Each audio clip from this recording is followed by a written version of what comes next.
할렐루야. 아멘. 오늘 또 우리를 사랑하시는 좋으신 하나님의 은혜와 복이 저와 여러분 모두에게 임하게 되기를 주님의 이름으로 축복합니다. 아멘. 어제쯤 교회를 이렇게 보니까 벚꽃이 굉장히 화려하더라고요. 그래서 속으로 그런 생각이 했어요. 봄이 오나 보다. 날씨는 아직 춥지만 그래도 우수도 지났고요. 또 오늘 저녁부터는 또 비가 온다고 합니다. 하여튼 마음도 좀 봄처럼 새롭게 은혜로 새로워지는 그런 복된 시간이 됐으면 좋겠습니다. 오늘 저는 본문의 말씀을 중심으로 특별히 7절에 또 여호와께서 예루살렘을 세워 세상에서 찬송을 받게 하시기까지 그로 쉬지 못하시게 하라 하는 말씀을 중심으로 하나님을 쉬지 못하시게 하라 라고 하는 제목으로 같이 은혜를 나누려고 합니다. 우리나라 옛 속담에 빌려온 손은 실컷 부리다가 갖다 주라는 말이 있습니다. 수고롭게 빌려왔는데 그냥 놀렸다가 돌려보내지 말고 부려먹으라는 말입니다. 이 말 속에는 무슨 뜻이 있느냐면 부지런하라 라고 하는 뜻도 담겨 있습니다. 우리 하나님은 부지런한 분이십니다. 성경 말씀대로 하면 쉬지 않으시는 하나님이십니다. 하나님은 우리 가운데서 일하시기를 원하시고 우리 가정에서 일하시기를 원하시고 하나님은 우리가 하는 사업에서도 일하시기를 원하십니다. 예레미야 33장 1절부터 3절까지를 여러분이 잘 아실 텐데 예레미야가 시위대 뜰에 갇혔을 때 여호와의 말씀이 임하여 가라사대 그 다음에 2절에 이렇게 말합니다. 일을 행하는 여호와 그것을 지어 성취하는 여호와가 이제 말씀하시는 그 말은 이런 얘기죠. 하나님은 일하시는 분이십니다. 우리가 자고 있는 시간에도 하나님은 일하시고 우리가 쉬고 있는 시간에도 예배하는 이 시간에도 하나님은 일하십니다. 사람은 누구나가 다 허점이 있고 모자란 점이 있고 부족한 점이 있습니다. 그래서 인생을 살다 보면 실수도 하고 넘어지기도 하고 때로는 큰 손해를 입기도 합니다. 그게 인생입니다. 모자라고 부족하고 한계가 있는 사람이 사업을 경영하다 보면 이런 문제도 생기고 저런 문제도 생기는 것입니다. 믿음의 사람들이 복되다고 하는 것은 그렇게 한계 그리고 모자람과 실수와 넘어짐 때문에 때로는 손해도 보고 큰 곤경에 처하지만 그런데 방법이 하나 있습니다. 하나님이 일하시는 그 하나님이 우리 속에 오셔서 일하시는 그 하나님이 우리 가정의 주인으로 오셔서 일하시는 그 하나님이 내가 하는 사업의 주인으로 역사하시면 우리는 넘어지지도 않고 쓰러지지도 않고 부족함도 없을 줄로 믿습니다. 하나님이 일하시더라고요. 그런데 이렇게 말할 수 있어요. 그러면 하나님이 어떤 사람을 통해서 혹은 하나님이 누구를 통해서 일하시느냐? 구약과 신약을 통틀어 봤을 때 하나님은 사람을 통해서 일하시기보다 믿음을 통해서 일하십니다. 사람을 통해서 일한다고 하는 말은 그 사람이 갖고 있는 믿음을 통해서 하나님이 일하시는 겁니다. 어떤 믿음을 갖고 있느냐가 하나님의 일하심이 결정되어지는 것입니다. 그래서 누가복음 마가복음 9장 23절에 할 수 있거든요. 무슨 말이냐? 믿는 자에게는 능치 못함이 없다. 그 말은 할 수 없다고 생각하지 할 수 있다고 생각하는 그 사람을 통해서 일하는 게 아니라 할 수 있는 능력을 가지신 하나님을 믿으면 그 사람을 통해서 능치 못함이 없도록 역사하시는 분이 하나님이십니다. 하나님은 사람의 됨됨이를 중요하게 여기지만 더 중요하게 여기는 것은 믿음의 됨됨이를 보십니다. 보통 사람들은 얼굴을 보면 사람을 판단을 합니다. 아, 성격이 좋겠다. 혹은 성격이 좀 차분하겠다. 혹은 급하겠다. 이 사람 내 일에 맡기면 일을 잘하겠다. 외형적인 어떤 느낌 혹은 대화를 통해서 판단을 하게 됩니다. 그런데 하나님은 심장과 폐부를 살피시는 분이니까 우리 안에 있는 믿음을 보시는 거. 그래서 우리 믿음이 살아있느냐, 우리 믿음이 깨어있느냐, 우리 믿음이 하나님이 일하실 만한 그런 믿음을 갖고 있느냐에 따라서 하나님의 일하심이 결정이 되는 것입니다. 특별히 예수를 믿고 나면 우리가 하나님의 자녀가 됩니다. 예수를 믿었다고 하는 것은 그냥 쉽게 말할 수 있지만 결코 쉬운 일이 아니지요. 독생자 예수 그리스도를 십자가에 못 박아 죽게 하시고 우리의 죄를 대속하시는 그 사실을 믿게 하심으로 그 예수님이 흘리신 피가 우리 죄를 씻어내 하나님의 자녀가 되고 죽은 영혼이 살아난 줄로 믿습니다. 그것이 우리가 받은 은혜예요. 그러면 이제부터는 우리가 그 은혜를 입은 하나님의 자녀답게 살아야 되는 것이죠. 요한복음 1장 12절에 영접하는 자 곧 그 이름을 믿는 자들에게는 하나님의 자녀가 되는 권세를 주셨다 그랬어요. 여러분, 우리나라 민법에 보면 상속법이라고 하는 게 있어요. 요즘에는 우리나라도 인권법이 발달하다 보면 어떤 문제가 있느냐면 언젠가 몇 년 전, 한 1, 2년 전에 그런 보도를 들었던 적이 있어요. 아이가 초등학교 다니는 5학년짜리인가 6학년짜리가 아빠가 엄마가 자기를 때린다고 경찰에 신고했던 적이 있습니다. 그래가지고 경찰이 와서 아버지를 잡아갔어요. 여러분, 이제는요, 옛날처럼 말 안 듣는 때리고 그러면 그 때리는 거 사진 찍어서 신고할지도 모릅니다. 때리지 마세요. 혹시 때릴 일 있으면 전화 뺏어놓고 때리세요. 그런 시대입니다. 그런데요, 그럼에도 불구하고 법에는 어떻게 되느냐면 부모가 돌아갔으면 부모가 갖고 있는 재산을 자식이 상속받게 되어 있습니다. 그것도 분배가 정확히 되어 있어요. 지난 3박 4일 동안 제가 총회 336명의 강사고시 고시위원으로 가서 시험을 치고 면접을 보고 하고 돌아왔는데 갑자기 수원에 있는 목사님이 하루를 사라졌어요. 어디 갔나 했더니 나중에 와서 하는 말이 갑자기 연락이 왔는데 처남이 하나 있는데 처남이 갑자기 죽었다고 연락이 왔다는 거예요. 그래서 가보니까 갑자기 사고로 처남이 죽었는데 그 처남 가정에는 그러니까 그 목사님 사모님하고 형제밖에 없고 조카도 아무도 없대요. 그래서 처남이 갖고 있는 재산을 상속받아야 한다는 거예요. 이게 부러운 눈치예요. 근데 그 액수가 한 8억 정도 된다고 해요. 느닷없이 돈이 생겼어요. 근데 문제는 그걸 상속받으려면 처남이 갖고 있는 빚도 상속받아야 돼요. 그러니까 여러분 무조건 상속받지 말고 잘 계산해야 합니다. 몇 년 전에 그 처남이 사업을 하다가 부도가 났대요. 그런데 금융권을 다 조사를 해보니까 빚이 83만 원이 있더랍니다. 그럼 나머지가 자기 돈 같잖아요. 근데 그걸 알 수가 없대요.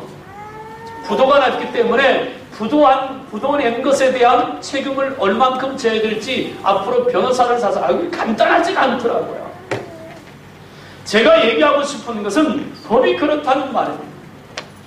부모가 재산을 가지고 있어서 부모가 돌아갔을 때 자녀들에게 혹은 가까운 사람끼리 배분하도록 퍼센트가 이미 다 정해져 있어요. 그걸 상속법이라고 합니다. 또 어린 자녀가 여기로 학생들이 있는데 어린 자녀가 부모에게요 청구권이 있어요. 나 돈 필요하니까 주세요. 그럼 줘야 합니다. 너 이놈 못된 만 쓰니까 호적을 파라! 옛날에 그랬잖아요. 근데 호적 안 파지더라고요. 부모가 자식을 책임져야 된다는 거예요. 그런데 영적으로 보면 어떨까요? 하나님도 마찬가지예요. 여러분, 우리 아버지 되시는 우리를 구원하신 하나님은 부족함이 없잖아요.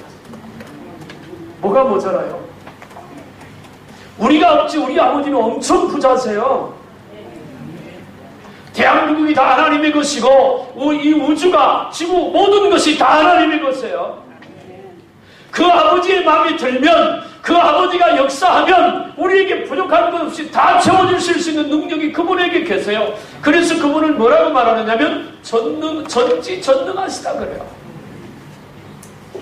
상속권이 있고 청구권이 있고 또 부모가 자녀를 보호해야 될 책임이 있는 것처럼 우리를 구원하신 우리의 아버지 하나님은 그렇게 말씀하고 있습니다.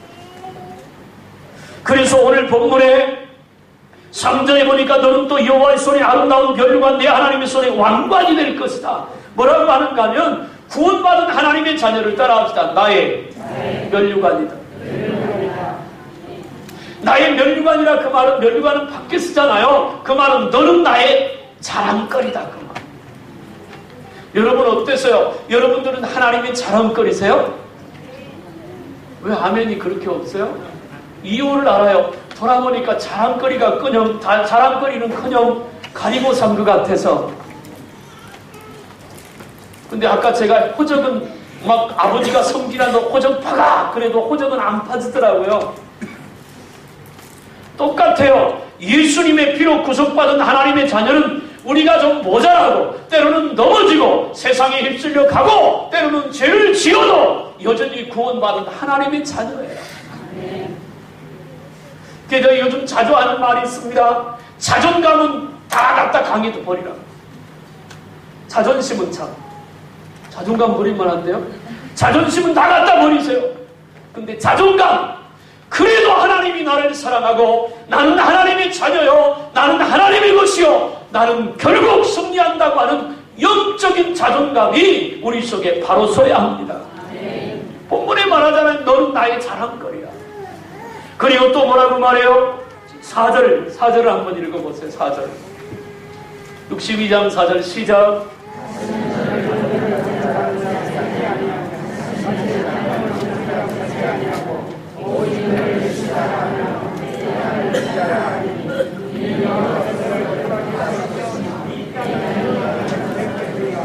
아멘. 거기 두 단어가 나와요. 어려운 말. 헵시바. 하나는 뻬라. 이게 무슨 말이냐면 헵시바라고 하는 말은 나의 기쁨이다. 그 말. 부모가 딸이나 아들을 앉혀놓고 너는 나의 헵시바야 말할 수 있으면 가장 행복한 가정일 거예요. 헵시바라고 말하지 않고 너는 왼수야 이러면 불행하고. 부부간에도 마찬가지지요. 남편과 아내가 앉아서 서로를 향해서 당신은 나의 사랑입니다. 나의 기쁨입니다. 그렇게 말할 수 있다면 그 부부는 정말 행복한 거예요. 나는 그렇게 살아가기를 주님의 이름으로 축복합니다. 하나님의 백성을 향해서 하나님 말합니다. 너는 나의 헵시바야, 나의 사랑이야, 기쁨이야. 여기 어디 어느 성경 구절에 너가 실수했으니까, 너가 죄를 지었으니까, 너가 잘못했으니까. 지금 이 말씀을 언제 기록했느냐면 바벨론에 70년간 포로로 잡혀갔다가 돌아온 다음에 하나님이 이스라엘 백성에게 하는 거예요. 오죽했으면 하나님이 참다가 그들을 심판해서 바벨론에 70년 동안 종살이로 보냈겠어요.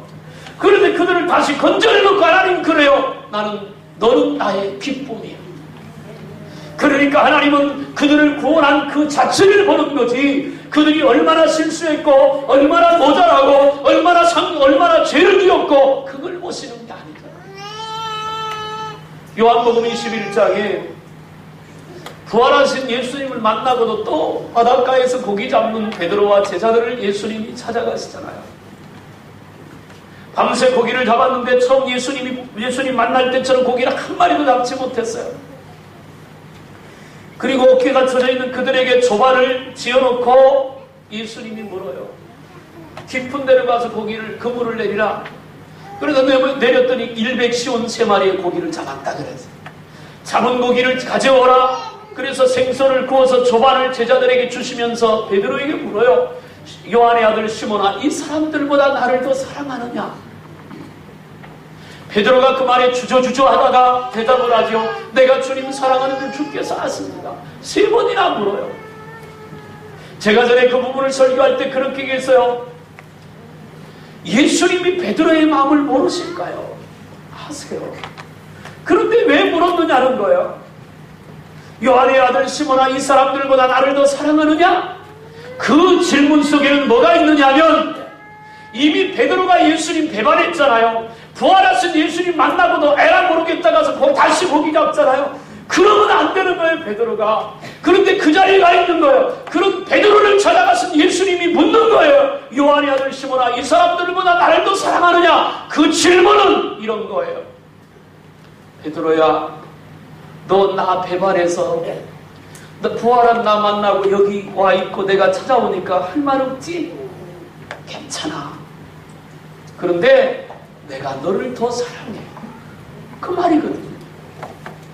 예수님이 실망하고 낙심한 그런 베드로, 하나님 예수님 앞에 감히 설 수 없는 부끄러운 자신 속에 자책하고 있는 베드로를 찾아가서 주님이 하는 말이에요. 내가 너 사랑해. 오늘 주님은 우리를 그렇게 말씀하세요. 내가 너 사랑한다고. 때로 넘어져도, 때로 죄와 타협하고, 때로 믿음의 길을 제대로 걷지 못했어도 그래도 하나님은 말합니다. 너는 나의 헵시바야. 기쁨이야. 뷸라, 너는 나의 사랑이야. 하나님께서 우리를 향해서 생각하시는 거예요.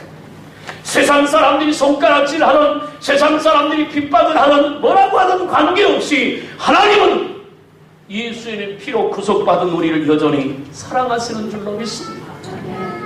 우리는 그 사랑으로 살아가는 거예요. 그러면서 오늘 본문에 또 한 가지 말해요. 5절에 보니까 마치 청년이 처녀와 결혼한 같이 내 아들들이 너를 취하겠고 신랑의 신부를 기뻐한 같이 내 하나님이 너를 기뻐하리라. 뭐라고 말하느냐면 너는 나의 신부야. 너는 나의 신부. 이 네 가지 말, 너는 나의 면류관이요, 헵시바요, 뷸라요, 그리고 신부요. 이 말은 하나님이 이스라엘 백성을 어떻게 사랑하고 얼마나 사랑하는가를 나타내는 단어예요. 이 말은 예수의 피로 구속받은 우리를 하나님이 어떻게 사랑하고 얼마나 사랑하는가, 신부처럼 사랑하고 기쁨이 되고 사랑의 대상이 되고 그 다음에 자랑거리가 된다 그 말이에요. 여러분 믿으시길 바랍니다. 그 사랑이 있으니까, 하나님이 우리를 그렇게 사랑하니까 우리가 해야 될 일이 하나 있어요.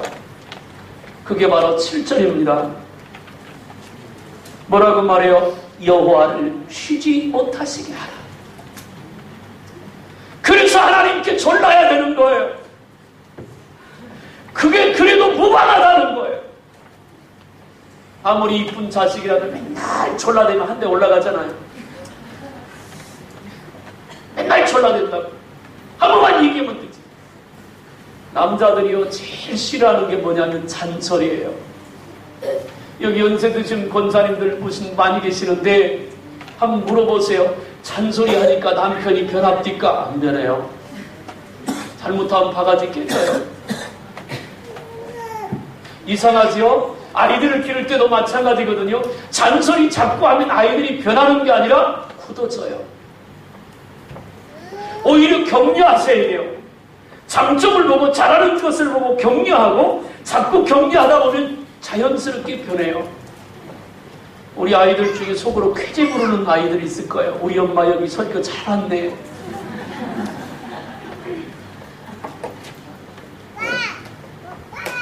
하나님은 일하시는 분이세요. 어디에서 일하시길 원하느냐? 하나님 앞에 쉬지 않고 부르짖는 자에게 일하시길 원하세요. 나는 우리 큰사랑교회가요, 지난 3박 4일 동안 와서 있으면서도 교회를 생각하는 게 한 번도 떠나지 않아요. 늘 기도, 하나님 우리 큰사랑교회가 기도하는 교회가 됐으면 좋겠어요. 365일 동안 기도가 수두소리가 끊어지지 않았으면 좋겠고, 여기 거의 200명 가까이 모였는데 우리 큰사랑교회 주일날 나오는 것만큼 금요 기도에 모여서 기도도 하고 새벽 예배도 이만큼 나오게 하옵소서. 아멘 한번 나오세요. 정말 그게 소원이에요. 왜 이 시대는 기도가 안 하는? 간부사 면접 볼 때 제가 한 40명 정도를 면접을 봤어요. 다른 분들은 한 20명만 봤는데 제가 더 많아서 하게 돼서 두 분인가가 물어봐요. 새벽 예배 합니까? 한 40개 조항이 있어요. 질문하는 조항이. 그 중에서 새벽 예배 하느냐? 사역자가 새벽 예배 해야 되잖아요. 그래서 물었더니 두 사람이 뭐라고 새벽 예배 안 한대요. 왜 안 하냐? 그랬어요. 그랬더니 우리 교회가 새벽 예배가 없대요. 왜 새벽 예배가 없습니까? 그랬더니 새벽에 안 모여주니까 저녁 기도회로 모인대, 매일같이. 그것도 괜찮겠지만 그래도 성경대로 하는 게 훨씬 낫겠지. 아까 아멘 한 분이 내가 얼른 생각해보니까 한 40명 되는데 새벽 예배 오세요. 아멘 한 분. 기도해야 돼요. 하나님을 쉬지 못하시게 하라. 그 말은 하나님께 부르짖잖아. 그 말이에요. 하나님이 일하실 수 있도록 너희가 나를 찾고 찾으면 내가 만나리라. 그냥 찾으면 만나리라 이러지도 않았잖아요. 찾고 찾으면. 오늘 새벽에 예레미야 29장 10절부터 봤어요. 뭐라고 말 10절 예레미야 29장 12절 13절에 너희가 내게 기도하면 내가 들을 것이요 하나님이 들을 것이요 너희가 나를 찾으면 내가 만날 것이라. 하나님이 하신 약속이죠. 야고보서 5장에서는 뭐라 그래요? 너희가 얻지 못하면 구하지 아니하며. 하나님은 부자예요. 없는 게 없어요. 못하실 일이 없어요. 그런데 왜 우리가 여전히 이렇게 살아가느냐? 하나님이 일하실 기회를 안 드리는 거예요. 하나님은요, 하나님을 귀찮게 하는 자에게 일하시는 거예요. 누가복음 16장, 누가복음 18장에서 예수님께서 불의한 재판관과 과부의 비유로 말씀하세요. 유대인 사회에서 구약부터 신약까지 구제의 대상이 딱 두 종류가 있는데 하나는 과부고 하나는 고아예요. 그 간부사고시 면접을 볼 때마다 3년째 제가 보는데 금년이 이제 끝났어요. 3년째 보는데 혼자 사는 분들이 있어요. 혼자 사는 분들, 남자들은요, 혼자 사는 분들이 도총각이 많더라고. 우리 교회 혹시 사모 되고 싶은 사람 나한테 얘기해. 다 준비할 때. 36부터 38, 9, 40 뭐 이런 총각들이 너무 많더라고. 그래서 왜 장가 안 갔냐 내가 그랬어. 그랬더니 할 말 없잖아요 지금. 가려고 그런대요. 있냐? 없대요. 왜냐하면 목사 되려면 있어야 되거든. 그런데요, 그 남자들의 특징은 돈이 없어요. 근데 사별을 하거나 신학을 하기 전에 이혼한 사람들의 그 여자들의, 나이 먹은 여자들의 특징은 뭐냐면 현실적으로 묻거든요. 나중에 뭐 할 거냐고. 교회 개척한다고. 그럼 내가 물어요. 교회 개척은 돈이 있어야 되잖아요. 돈이 있어요? 그럼 그 정도는 있습니다. 90%는 그래요. 그래서 혼자 사는 분들 무시하면 안 된다. 속을. 그런데요, 예수님 당시에 과부가 있었어요. 그 동네 재판관이 하나 있는데 이 재판관은 불의한 재판관이에요. 뇌물을 갖다 줘야만 유리한 대로 판결을 주는 거예요. 근데 이 과부는 한 끼 먹을 양식을 걱정해야 될 입장이니까 그거 없잖아요. 찾아가서 사정을 얘기했더니 들은 척도 안 해요. 안 들어줘요. 너무 억울해서 이 문제를 해결받아야 되는데 안 되는 거예요. 그래서 이 과부가 생각했어요. 이래 갖고는 안 되겠다. 찾아가자. 아침에도 밥 먹고 가고 점심때도 가고 낮에도 가고 저녁에도 밤중에 새벽에도 계속 찾아가는 거예요. 그랬더니 성경이 뭐라고 말하느냐면 예수님께서 비유로 그래요. 이 재판관이 어느 날 가만히 있으면 야 이러다가 죄송해요 우리말로 미쳐버리겠다. 이거 해결해 주지 않으면 계속 찾아올 텐데 나뿐 아니라 우리 가족들까지 잠도 못 자고 힘들겠다. 들어주자. 해결해 주자. 그 말씀을 예수님이 왜 하는 줄 아세요? 기도를 그렇게 하라는 말이에요. 하나님 앞에 부르짖고 또 부르짖고 또 기도하고 또 기도하고. 어떤 분은 그래요. 예수님이 중언부언하지 말라고 했다고. 그러면 같은 말 하는 게 중언 아니에요. 같은 말 반복하는 게 중언부언이 아니에요. 중언부언의 뜻은 내가 기도하는데 뭘 기도하는지도 모르고 하는 소리. 그게 중언부언이에요.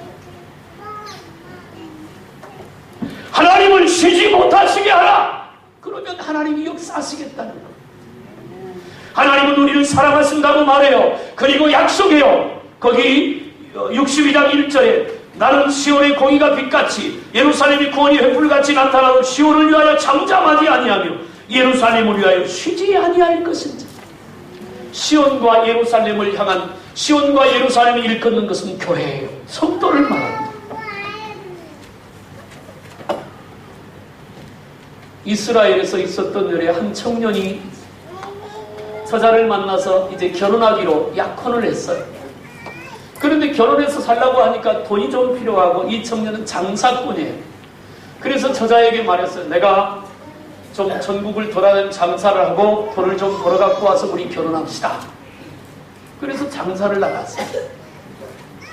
가는 동네마다 머물러서 그 자기 아내 될 처자에게 결혼 약속한 여자에게 편지를 쓰는 거예요. 그 편지에다 꼭 써요. 내가 돌아가서 당신하고 꼭 결혼하겠습니다. 그런데 장사를 돌아다니다 보니까 편지를 붙일 수도 없고 편지를 보낼 수도 없는 시골로 가게 되잖아요. 그렇게 장사를 하다가 잘 안 돼가지고 돌아가는데 10년이 지났어요. 10년이 지난 다음에 돈을 벌어서 자기 고향으로 돌아왔는데 그 처녀가 그때까지 기다리고 있는 거예요. 너무 반가워서 고맙기도 하고 반가워서 아내들 여자를 붙들고 물어봤어요. 어떻게 수많은 유혹이 있었을 텐데 10년 동안 나를 기다리고 있었냐고. 그랬더니 처음 보낸 편지를 딱 내놓으면서 하는 말이, 여기 편지에 당신이 꼭 돌아와서 나와 결혼할 것이라고 약속했잖아. 탈무드에 나오는 얘기입니다. 이게 무슨 말이냐면 오늘 예수 믿는 성도가 붙잡아야 될 것은 응답할 것이라고 약속한 하나님의 약속을 붙들고 하나님께 기도하라는 것. 구하라 주실 것이요 찾아라 찾을 것이 두드리라 열릴 것이니라. 그것 모르는 성도 거의 없잖아요. 교회 조금 되면 다 아는데 중요한 건 그렇게 하는 거예요. 구하는 거예요. 찾고 두드리는 거예요. 그래야 이루어지는 거죠. 하나님이 일하시도록 하나님께 부르짖고 또 부르짖어야 하는 것이죠.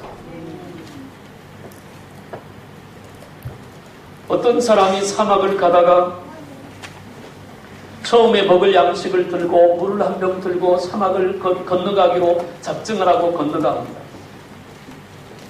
가다 보니까 물도 떨어졌어요. 여러분, 사막에서 물 떨어지면 죽는 거잖아요. 먹을 양식도 떨어졌어요. 오아시스를 빨리 찾아야 되는 거예요. 그래서 열심히 찾아갔습니다. 하늘에서 떼약볕은 너무 뜨겁고 오아시스는 만나지 않고 한참 가다 보니까 발자국이 하나 있는 거예요. 그래서 속으로 쾌대를 불렀어요. 야, 이제 살았다. 이 발자국 따라가면 되겠다. 정말 그 발자국을 따라다녀 해가 서산에 뒤엉겨 넘어가는데 나중에 알고 보니까 자기가 걸어간 발자국을 따라가는 거예요. 계속 사막에서 도는 거예요. 그런데 이제 해가 넘어가니까 별이 뜰 거 아니에요. 그리고 방향을 잡아서 겨우 살아나왔다는 얘기예요. 여러분, 인생사 살아가면서 우리 인생에서 겪는 일들이 다른 거 없잖아요. 예전에 겪었던 거 또 겪고 또 반복되고 이런 것들이 반복이 돼요. 모양이 조금 다를 뿐이고 규모가 다를 뿐이지 그게 그거라. 사람 사는 게 그거 아니겠어요? 여러분, 여기 있는 분들의 얘기를 다 쏟아내보면 거의 공통점이 80~90%는 될 거예요. 사람 사는 게 크게 다르지 않아요. 똑같은 어려움과 똑같은 아픔과 똑같은 고통 속에 산다는 거예요. 도토리 다람쥐 채바퀴 돌단다는 말이 있어요. 어렸어요. 다람쥐 한 마리 잡아다가 채에다 놓고는 이렇게 장치를 하면 다람쥐가 막 돌아가면 채바퀴 막 돌아가요. 종일 내내 그래요. 얼마나 다람쥐가 힘들겠어요.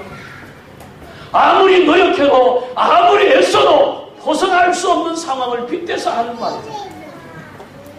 그런데 거기서 벗어날 수 있는 길이 있어요. 하나님이 도우셔야 돼요. 하나님이 도우셔야 돼요.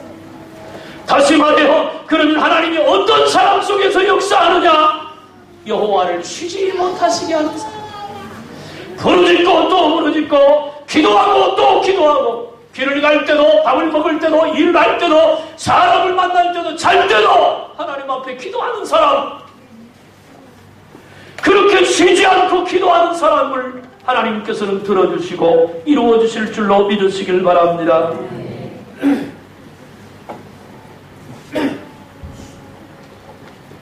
놀란드 헤이지라고 하는 흑인 가수가 독일 베를린에서 독창회를 가졌어요. 그런데 이 독창회에 모인 사람들은 다 백인이었어요. 그때는 인종차별이 심한 때라 이 가수가 백인인 줄 알고 모였는데 전부 다 가수가 흑인인 거예요. 백인들이. 헤이지가 노래를 부르려고 무대를 올라왔을 때 누군가 소리쳤어요. 우리는 흑인의 노래를 들을 수 없다. 검둥이 노래는 집어치워라. 순식간에 극장 안에 모인 사람들이 술렁술렁하기 시작했어요. 얼마나 치욕스럽고 상처가 됐겠습니까?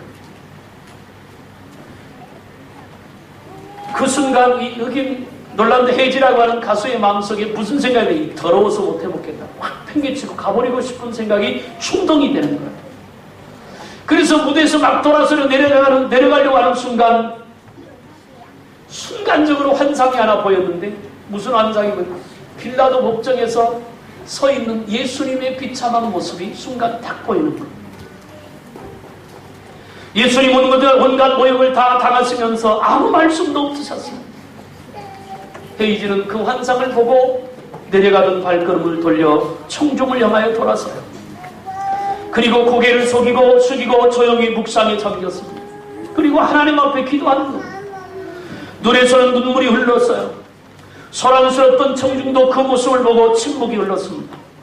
모두들 조용히 입을 다물었습니다. 그렇게 10분 정도 시간이 흘렀어요. 헤이즈는 마음을 가다듬고 목소리를 가다듬어 노래를 부르기 시작합니다. 그런데 그 노래를 부를수록 사람들은 깊은 감동을 받습니다. 청중을 뜨겁게 사로잡은 훌륭한 독창이었습니다. 끝날 때 무리와 같은 박수 소리가 터져나왔습니다. 흑인 가수가 모욕을 참으면서 10분 동안의 묵상은 하나님이 역사하시는 순간이었어요. 사랑하는 여러분, 아무리 억울한 일을 당하고 아무리 아픈 일을 겪어도 기도할 수 있어요. 하나님께 엎드려 기도하면, 하나님께 도움을 구하면 하나님이 일하시는 거예요. 하나님을 쉬지 못하시게 하세요. 그것이 우리가 이 땅에서 승리하는 길. 이 어려운 시대, 경제적으로, 정치적으로, 군사적으로 앞으로 우리나라가 어떻게 갈지 모르잖아요. 누가 대통령이 되는 걱정이에요, 정말. 그러니 때문에 우리 그리스도인들, 내가 해야 될 일은 뭐냐? 하나님이 일하실 수 있도록 하나님을 쉬지 못하게 부르짖고 기도하는 것을 해야 하나님이 역사하시면 되는 거예요. 사드락과 메삭과 아벳느고가 풀무불 속에 던져졌지만 그들이 믿음을 지켰더니 하나님이 그들을 지켰잖아요. 오늘 새벽 예배 때, 어제 청년 예배 때 그 얘기는 한번 따라해 보세요. 내가 믿음을 지키면 하나님이 나를 지키신다. 내가 믿음을 지키면 하나님이 내 가정과 사업을 지키신다. 믿으시길 바랍니다. 믿음을 지키는 게 뭐예요? 하나님을 쉬지 못하게 부르짖고 기도하는 거예요. 없다고 낙심하지 맙시다.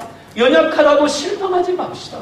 앞길을 막고 있다고 문제 삼지 맙시다. 중요한 것은 하나님이 일하시면 됩니다. 그 하나님의 일하심은 하나님을 쉬지 않게 부르짖는 사람, 그 사람을 통해서 일하시는 것. 그 하나님을 쉬지 않게 하는, 그래서 하나님의 일하심의 주인공이 되는 여러분들이 되기를 주님의 이름으로 축복합니다. 기도하겠습니다.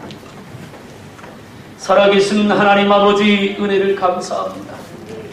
우리의 연약함과 우리의 부족함과 우리의 모자람을 아시는 주님, 그래도 주님은 우리를 헵시바라고 뷸라라고 신부라고 하고 나의 자랑이라고 합니다. 하나님 감사합니다. 하나님은 일하시길 원하는데 우리가 부르짖지 않아서 하나님은 쉬고 계십니다. 이제부터 하나님을 쉬지 못하도록 부르짖고 또 부르짖어서 하나님의 일하심의 주인공들이 다 되게 하여 주옵소서. 우리 가정에, 내 인생에, 내 사업에, 큰 사랑교회 하나님의 일하심으로 영광이 드러나고 열매가 있도록 축복하옵소서. 예수님의 이름으로 기도하옵나이다. 아멘.